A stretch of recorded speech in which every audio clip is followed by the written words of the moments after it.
ಸೋನಮ್ ವಾಂಗ್ಚುಕ್ ಅವರು 26 ದಿನ ಉಪವಾಸ ಮಾಡಿದರು. ಆನಂತರ ಸರ್ಕಾರ ಒಂದಿಷ್ಟು ಬಗ್ಗಿತು, ಅವ್ರ ಬೇಡಿಕೆಗಳನ್ನು ಈಡೇರಿಸ್ತಂತ ಒಪ್ಕೊಂಡಿತ್ತು.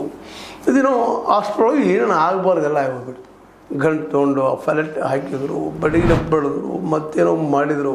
ಅಲ್ಲಿ ಎತ್ತು ಹಾಕಿ ಸಲುವಾಗಿ ಎತ್ತು ಹಾಕೋ ಸಲುವಾಗಿ ಜಂತರ ಮಂತ್ರದಲ್ಲಿ ಎಲ್ಲ ಸವಲತ್ತುಗಳನ್ನು ಕಡಿದುಗೊಳಿಸಿದ್ರು, ಏನೆಲ್ಲ ಮಾಡಿದರು. ಇದರಿಂದ ಮತ್ತಷ್ಟು ಈ ಮೂಮೆಂಟ್ CCP ಮೂಮೆಂಟ್ ಅಥವಾ ಜಿ ಮೂಮೆಂಟ್ ಗಟ್ಟಿ ಆಗ್ತಾ ಹೋಯ್ತು ವಿನಃ ಅದು ವೀಕ್ ಆಗಲಿಲ್ಲ.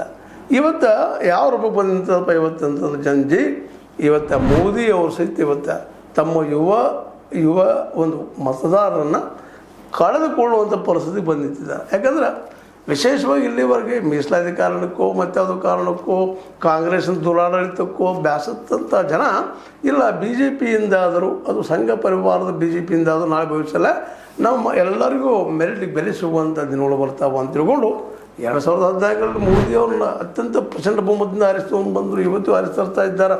ಕಳೆದ 12 ವರ್ಷಗಳಂತಂದರು. ಈ 12 ವರ್ಷಗಳಲ್ಲೇ ವಿಶೇಷವಾಗಿ ಎಲ್ಲ ಆಡಳಿತವನ್ನು ನೋಡಿದಾಗ ಹಿಂದೆಂದಿಗಿಂತಲೂ ಹೆಚ್ಚಿನ ದುರಾಡಳಿತ ಇಲ್ಲ. ಅದರಲ್ಲೂ ಶಿಕ್ಷಣಕ್ಕೆ ಇವತ್ತಿಗೂ ಸಹಿತ ಕೇವಲ ₹1 2 ಪೈಸೆಯನ್ನು ಖರ್ಚು ಮಾಡೋದನ್ನು ಗಮನಿಸಿದಾಗ ಇವರೆಲ್ಲಿ ಬೆಣ್ಣಿದ್ದಾರಪ್ಪ ಕಾಂಗ್ರೆಸ್ಗರಿಗಿಂತಲೂ ಅನ್ನುವಂಥ ನಿರ್ಧಾರಕ್ಕೆ ಬಂದ. ಇವತ್ತು CJP ಅನ್ನುವಂಥ ಒಂದು ಆ್ಯಕ್ಟಿವಿಸ್ಟ್ ಮೂಮೆಂಟ್ ಸ್ಟಾರ್ಟ್ ಆಗಿಬಿಟ್ಟದ, ಹೋರಾಟದ ಮೂಮೆಂಟ್ ಸ್ಟಾರ್ಟ್ ಆಗಿದೆ. ಇವತ್ತು ನಾವು ಮಾಡುವ ಮಡಿಸ್ಥಿತಿ ಬಂದಿದ್ದೀವಿ ಅಂದರೆ ಮತ್ತು ಕೊನೆಗೆ ಗಾಂಧಿ ಮತ್ತು ಅಂಬೇಡ್ಕರ್ ಅವರ ವಿಚಾರಧಾರೆ ಅಡಿಯಲ್ಲಿ ಇವರೆಲ್ಲ ಬಂದಾಗ ಇವತ್ತು ಹೋರಾಟಕ್ಕೆ ಬಂದಿದ್ದಾರೆ.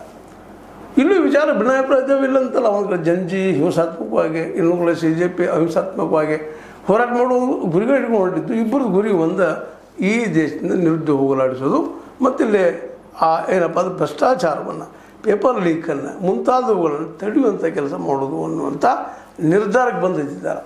ಹೀಗಾಗಿ ಇವತ್ತು ಈ CJP ವಿಶೇಷವಾಗಿ ಅಭಿಷೇಕ್ ದೀಪ್ತಿ ಮತ್ತು ಇನ್ನೂ ಕೆಲವೊಂದು ಜನ ಹುಡುಗರು ಬರ್ತಾ ಇದ್ದಾರೆ.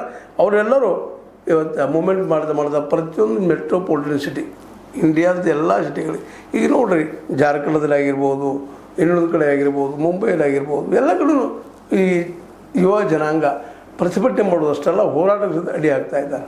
ಇದರಿಂದಾಗಿ ಮೋದಿಯವರ ಒಂದು ವಿಶ್ವಾಸ ಪಡೆದಂಥದ್ದು, ಮೋದಿಯವ್ರ ಮೇಲೆ ವಿಶ್ವಾಸ ಇಟ್ಟಂಥ ಯುವಕರು ಇವತ್ತು ನಿಧಾನಕ್ಕೆ ಅವ್ರನ್ನ ದೂರ ಸರಿದು ಹೋಗ್ತಾ ಇರೋದನ್ನು ಗಮನಿಸಿದಾಗ ಈ CJP ಮುಂಬರುವ ದಿನಗಳಲ್ಲೇ ಈ ಯುವಕರ ಸಂಘಟನೆಯನ್ನು ಗಟ್ಟಿ ಮಾಡಿಕೊಂಡ ಹೊಸ ಒಂದು ವ್ಯವಸ್ಥೆ ತಯಾರು ಮಾಡೋದಕ್ಕೆ ಮುಂದಿನ ದಿನಗಳಲ್ಲಿ ಏನಾದರೂ ರೆಡಿ ಆಗಿದ್ಯಾ ಅಂತೇಳಿ ನಾವು ಅಂದ್ಕೊಂಡ್ರೆ ಸುಲಭವಿಲ್ಲ. ಯಾವುದಾದ್ರೂ ವ್ಯವಸ್ಥೆ ಒಂದು ನಿರ್ಮಾಣದಾಗ ಆ ವ್ಯವಸ್ಥೆಗೆ ತನ್ನದೇ ಆದಂಥ ಹಲವು ಮುಖಗಳಿರ್ತಾವೆ, ಹಲವು ಕಾಲುಗಳಿರ್ತಾವೆ, ಕೈಗಳಿರ್ತಾವೆ.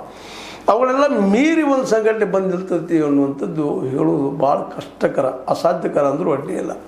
ಎಲ್ಲ ನೆಲೆಗಟ್ಟಿನಲ್ಲೇ CJP ಇದ್ದಿದ್ದು ಇವತ್ತು ಒಂದೇನಪ್ಪ